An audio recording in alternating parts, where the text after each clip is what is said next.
안녕하세요, 여러분. 오늘 다뤄볼 내용은 조금 뜨거운 주제입니다.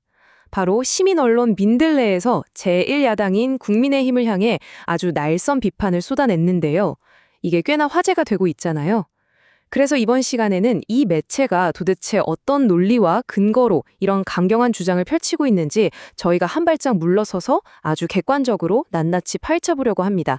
자, 바로 시작해볼까요? 이 매체가 전체적인 비판의 밑바탕에 깔고 있는 가장 대담한 전제가 하나 있습니다. 아시다시피 대한민국은 지금 글로벌 무대에서 쭉쭉 뻗어나가고 있잖아요. 그런데 정작 제1야당의 시계는 거꾸로 가고 있다. 즉 멈춰 있는 걸 넘어서 아예 퇴행하고 있다는 겁니다. 한마디로 지금 우리나라의 눈부신 발전 상황과 정치권의 현실 사이에 엄청난 시대적 괴리가 존재한다는 게 이들의 핵심 시각입니다. 그래서 오늘 이 주장의 실체를 제대로 파악하기 위해서요. 핵심 주장부터 시작해서 논란이 됐던 스타벅스 이슈, 5.18 관련 행보, 이들이 말하는 이른바 좀비 정치, 그리고 최종적인 진단과 다가올 선거에 대한 시각까지 이렇게 6가지 파트로 쭉 이어서 살펴보겠습니다. 네, 그럼 첫 번째 파트인 핵심 주장부터 곧바로 들어가 보죠. 이 시대적 괴리라는 걸 매체는 도대체 어떻게 설명하고 있을까요? 여기서 참 흥미로운 게 이분들이 두 가지 상황을 아주 극단적으로 대비시키고 있다는 겁니다. 한쪽에는 코스피 8000 시대를 향해 달려가는 그야말로 엄청나게 역동적인 대한민국의 모습이 있죠. 반면에 제1야당은요. 이 매체 주장에 따르면 당은 여전히 과거 탄핵 시절의 망령에 꽉 갇혀 있다는 거예요. 이 어마어마한 격차, 이게 바로 모든 비판의 출발점이 됩니다. 매체는 이걸 아주 극명하게 대조해서 묘사하는데요. 위로 시원하게 솟구치는 발전 그래프 옆에 피가 묻고 다 깨져버린 낡은 나침반을 나란히 두는 식이죠. 이를 통해서 지금 야당이 미래로 나아갈 방향 자체를 아예 상실해버렸다는 주장을 우리 뇌리에 팍 각인시키고 있는 겁니다. 이어서 두 번째 파트, 최근 시끄러웠던 스타벅스 논란과 역사 인식 문제로 넘어가 보겠습니다. 다들 스타벅스의 5.18 탱크데이 마케팅 논란 기억하시죠? 그런데 이 매체는 이걸 그냥 단순히 기업이 선 넘었네, 마케팅 실수했네 정도로 보지 않습니다. 마치 붉게 녹슬고 뚝 끊어진 쇠사슬처럼 이 사건 자체가 우리 민주주의 역사에 대한 아주 의도적인 폄훼이자 조롱이라고 묵직하게 규정하고 있어요. 근데 여기서 매체가 진짜 분노하며 꼬집는 포인트는 따로 있습니다. 바로 정치권의 반응인데요. 기사에서는 당시 야당 의원들의 발언을 직접 인용하면서 매섭게 저격합니다. 스타벅스 불매운동에 맞서 인증샷 캠페인을 독려하거나 탱크는 그냥 액체를 담는 용기일 뿐이다. 혹은 자유민주주의를 지향하는 애국민들의 아지트가 되겠다. 같은 발언들 말이죠. 매체는 이런 옹호 논리들이 결코 가볍게 넘길 문제가 아니라 뼈아픈 역사적 비극을 아주 얄팍한 진영 논리로 깎아내려버렸다고 비판합니다. 자, 이제 세 번째 파트로 가보죠. 비판의 화살은 5.18 민주화 운동 기념식 당시 야당 지도부가 보여준 구체적인 행동으로 향합니다. 어둡고 차가운 방 안에 덩그러니 놓인 빈 의자와 짙은 그림자. 매체가 묘사하는 이 쓸쓸한 이미지가 암시하는 게 뭘까요? 당대표가 기념식 자리에 참석하긴 했는데 정작 참배도 재창도 거부하는 소극적인 모습을 보였다는 겁니다. 매체는 이걸 두고 단순히 예의가 없는 걸 넘어서 국민과 역사에 대한 헌법적 모독이라고 아주 수위 높게 질타하고 있습니다. 특히나 이 매체가 정말 집중 포화를 쏟아붓는 대목이 있어요. 바로 송원석 원내대표의 발언 논란입니다. 처음에 기념식 관련해서 더러워서 안 간다라고 해서 엄청난 파장이 일었잖아요. 그런데 나중에 이걸 그게 아니라 서러워서 그랬다라고 정정했죠. 이에 대해 매체는 단호합니다.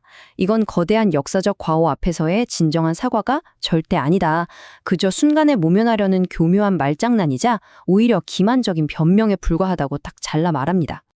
네, 분위기를 조금 바꿔서요. 네 번째 파트에서는 이들의 프레젠테이션에서 가장 눈에 띄는 키워드, 바로 좀비 정치라는 개념을 살펴보겠습니다.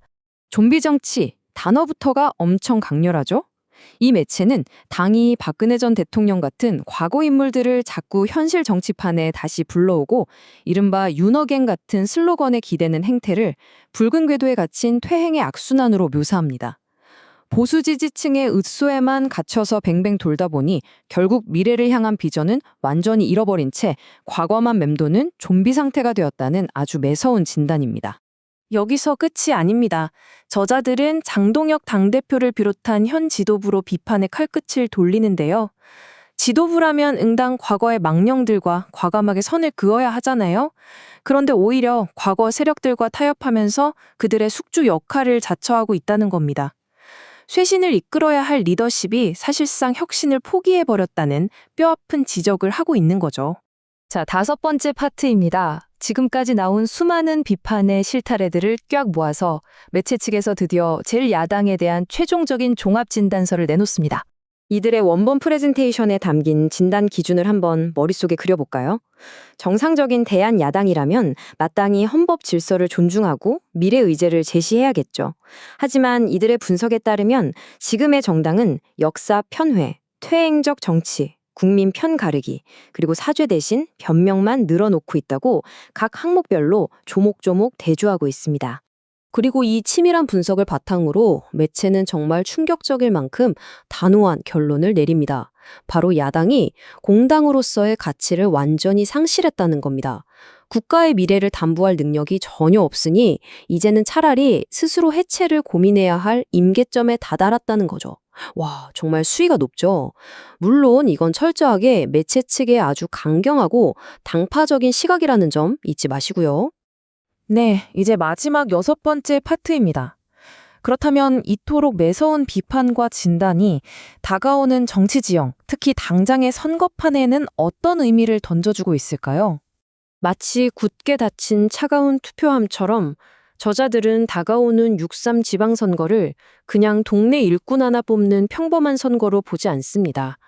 이 선거야말로 역사를 모독하는 세력에게 준엄한 철퇴를 내리고 이 지긋지긋한 퇴행적 정치를 완전히 끝내버리는 심판의 장이 되어야 한다고 목소리를 높이고 있습니다. 자, 여기까지 시민언론 민들레가 내놓은 아주 매섭고 논쟁적인 프레젠테이션을 함께 쭉 파헤쳐 봤습니다. 어떠셨나요? 이 매체의 주장처럼 정말 과거에 갇힌 정당에 대한 매서운 심판이 내려지게 될까요? 아니면 당사자들이 이 거센 비판을 뚫고 완전히 새로운 비전을 국민들에게 증명해 낼까요? 결국 이 무거운 고발장의 무게를 직접 달아보고 최종 판결을 내리는 건 곧 투표소로 향할 우리 유권자들의 몫이겠죠. 오늘 저희가 준비한 조금은 복잡하지만 너무나도 흥미좋은 정치 비판 해설은 여기까지입니다. 다양한 관점의 자료를 바탕으로 한 이번 분석이 여러분이 전체적인 정치 흐름을 읽어내시는 데 작은 통찰이라도 드렸기를 바랍니다. 영상이 유익하셨다면 구독, 좋아요, 알림 설정으로 응원해주세요. 그럼 저는 다음 시간에도 명쾌하고 쫀쫀한 해설로 다시 찾아뵙겠습니다. 끝까지 함께해 주셔서 감사합니다.